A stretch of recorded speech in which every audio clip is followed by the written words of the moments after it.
पुराने वक्तों की बात है जब लोग मीलों का सफ़र पैदल ही तय कर लिया करते थे या फिर जानवरों पर सवार होकर एक जगह से दूसरी जगह जाते।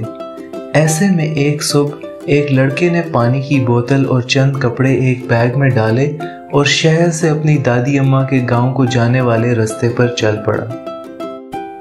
दादी अम्मा का गांव शहर से तकरीबन 10 मील दूर था, जहां वो अपनी लाडली बिल्ली के साथ हंसी खुशी रहती थी।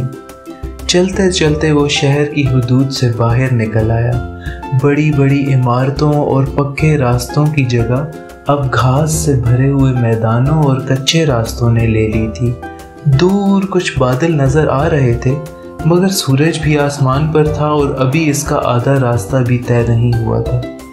अचानक उसकी नज़र रास्ते से थोड़ा दूर उगे हुए एक दरख्त पर पड़ी। वो खुद से मुखातिब होकर बोला, मालूम होता है ये सेब का दरख्त है। मुझे रास्ते को छोड़कर दरख्त से मज़ेदार सेबों का मज़ा लेना चाहिए। ये सोचकर वो दरख्त की तरफ चल पड़ा। ज़रा करीब पहुंचा तो उसे दरख्त के पत्तों से यूं लगा जैसे दरख्त सेब का नहीं बल्कि अंजीर का है।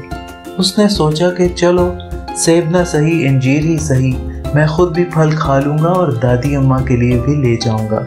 चलते चलते जब वो दरख्त के नीचे पहुंचा तो उसे पता चला कि जिस दरख्त को वो ख्यालों में सेबों और अंजीरों से भरा हुआ देखता अपने रास्ते से इतनी दूर आ गया है, वो तो पीपल का दरख्त है।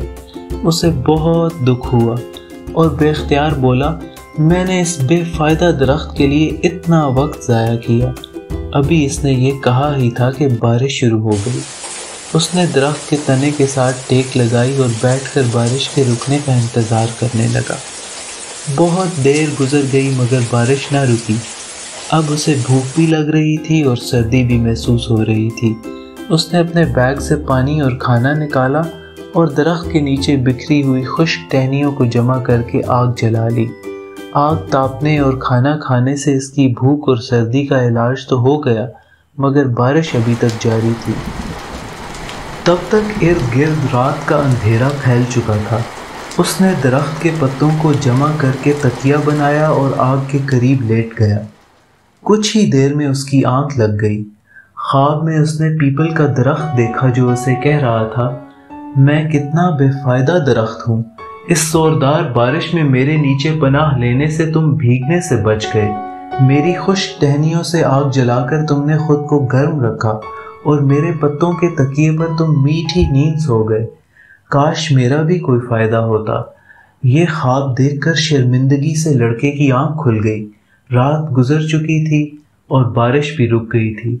उसने दरख्त को गले लगाकर माफ़ी मांगी और ये सबक सीख कर अपने गांव के रास्ते पर चल निकला कि इस दुनिया की कोई भी चीज़ बेफायदा नहीं।